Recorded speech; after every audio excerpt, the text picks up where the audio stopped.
This is Brother Ron, and welcome to We All Be News Radio and TV, the news-free Dixie for the 21st century.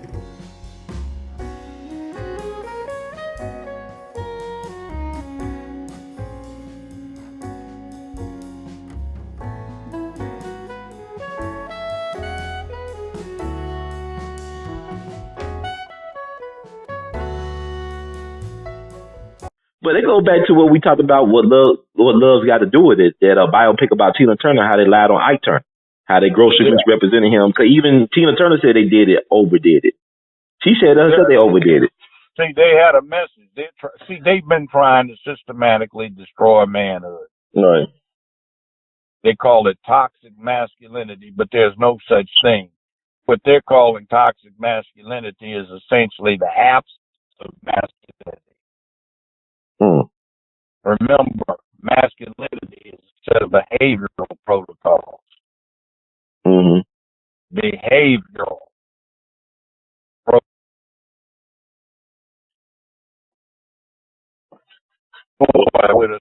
You break it up. You said a masculinity is behavior protocols, you said? Yeah, I define it as that matrix.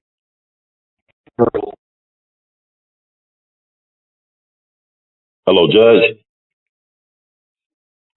Judge? Yes. Yeah, you were breaking up. I couldn't hear the last part. Hello?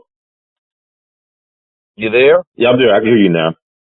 I said I define masculinity as, quote, that matrix of behavioral protocols that more or less control the male human in his actions.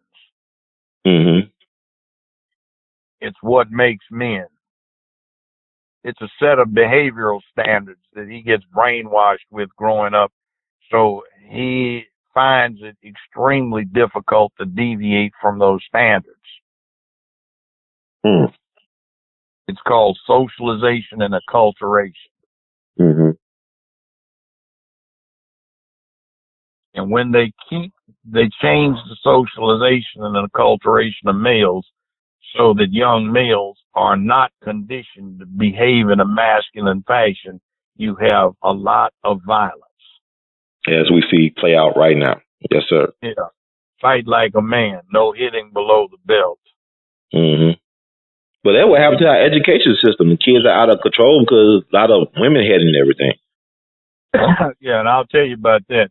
A friend of mine, Cliff Stewart, myself, another guy named Ron Chappelle, who's now Dr. Ron Chappelle. We ran a playground, one of the worst in L.A. But every Wednesday we'd take 200 first through seventh grade kids to movies in downtown L.A.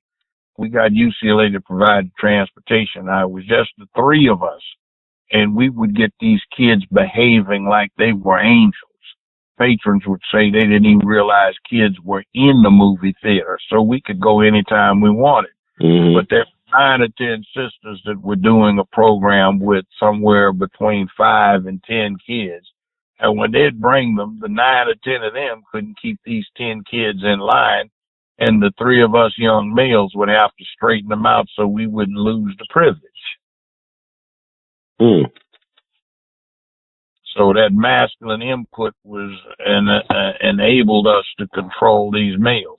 One of our more interesting young men was a skinny 12, then 13-year-old kid who became the singer Barry White, the late Barry White. And one of the other kids, same age, we couldn't save him because of his mother, so we couldn't get him out of the swamp, so he became the baddest alligator in the swamp.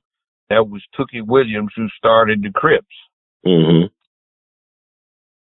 Last person they executed on California's death row. But I guess the thing about that was, it's like Schwarzenegger was going to pardon him if he admitted to doing the crimes, and he didn't want to admit to doing those crimes that he was accused of. Like, he did a lot of bad things, but he said, I didn't do those bad things. So he had a man code, right? At the end, right? He had a moral code, you would say? Yeah, he did. We kind of put it in his head when he was 12, 13 years old. we kept talking about manhood. He adopted that. Mm-hmm. So there are some interesting stories over the years in between that illustrated that. Mm-hmm. But we tried. We just had too many single mamas. And so what's the remedy for single moms? It's like they pick, I mean, women select certain type of guys, right? I mean, they don't select anybody. They didn't want to get knocked up. Okay. They pick somebody they think is pretty. So you might have a situation where the woman's got 8, 9, 10 kids by 6, 7, 8 different baby daddies, and 1 or 2 of the kids don't look like the rest of them, and they may or may not do well if the daddy is cool and gets involved. So really, the problem is the women. Are the women causing these problems that we're having right now? The women. It's the women. There's a remedy to keep your legs closed until you get married, or you can exercise some sound discretion off of who you sleep with, or be responsible and use birth control. I think last count they had 62 different kinds of birth control. You can talk about guys using rubbers, but the only foolproof version is what the woman uses. And then too often it's like, man, what's wrong, man? Oh, man, I ain't had none, man. Oh, man, you won't get laid, man? Go down on 27th Street, man. You know where they got that cul-de-sac, man? They got an old fat broad up there with 2 gold teeth in front of her mouth, Tambadika, man. You walk down the street, man. You can go do that right when we get through talking, man, and just walk down and just look up if she's sitting out there and say, oh, damn. And when you get her attention, say, damn, baby, you so fine. I bet she give you something for half hours out. Wow. And then see, did you get in it? Yeah, man. You know, fast, smelly, bro. But, man, I need to get it off, man. It's been a long time since I got something, man. I couldn't tell whether I was doing it or fold, man, but I got off. She thinks she fine. Yeah, I'm fine. All these men love me. No, they just, you know, you're a quick lay. Right. What about I meet women that are very educated and very accomplished, and they still single, they want kids, but they approaching 50. And what's the issue then? I mean, you got a class of women. Well, you know what it is. Some of them just have lousy attitudes.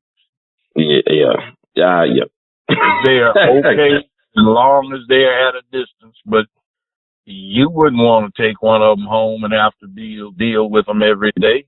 No, just have fun with them. I mean, be honest with you. Yeah, for benefits. Leave it at that.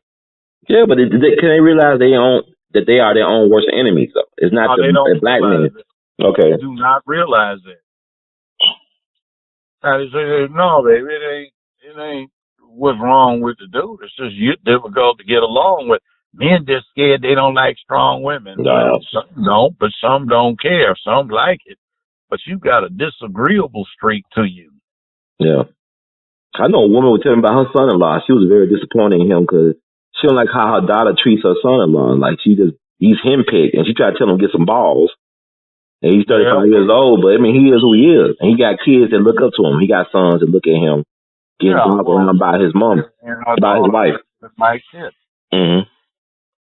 See, real women don't like that because it builds bad habits. It's like, okay, your ass in charge. What we gonna do now? What do you mean? What we gonna do now? Well, you've been practicing being in charge. What we gonna do now? Somebody just broke in downstairs. What we gonna do? Well, you gonna go down and see to them. I mean, but you know, I done got out that habit being around you. Right. I'm saying, even though women want a man to take charge, though, you know what I'm saying? But a lot of men want this shared responsibility. No, take charge. Yeah, but you know what the whole deal is about? The deference that a woman is supposed to be giving a guy. It's like you don't always need your car insurance, but you make those payments just in case you do. Right. If a woman isn't willing to take care of her side of the bargain and make those payments, then it's very reluctant. But a lot of guys are very reluctant to make the rest of the commitment. Just because you may like the person as long as you don't have to deal with them but so much. But if you got to come home to them every day, that may be your worst enemy. Yeah. My thing, my peace of mind is my everything at my home. I just can't have no women that can't agree to submit to a certain level to what I'm trying to do or take directions. I mean, she can be her own personality, but she got to respect the chain of command. And then see, it used to be if you were taking care of your homework or your business at home, they didn't mind if you slipped and got a little bit of peace on your side hobby. Right. But a lot of these cats can't take care of their home. They got to do this co-pay, co-partner thing. I'm like, man. Yeah, I know. You can't respect them. It's like they got raised by somebody that over-mamaed them. Mm-hmm. Yeah, there's a lot of cats like that. They got children, and so they create another generation of people like that. Exactly. And that's disturbing. See, it used to be that a woman knew what a man was supposed to be about, and she encouraged us boys to be that way. Nowadays, they're mad at the daddy, so they don't want the boy to be anything like daddy. So they tried to raise the boy to be something other than daddy, and what they wind up doing is raising something else. Is not good to anybody. I hear you, Judge. You sure telling them. You just tell them like it is, man. You ain't pulling no punches. I'm just saying this from a man's perspective.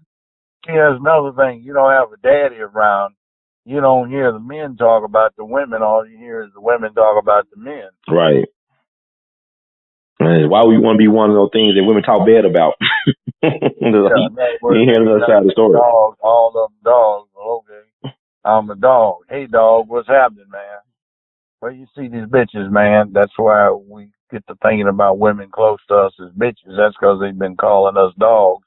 Except the thing is they are our elders, so we get brought up thinking of ourselves as dogs.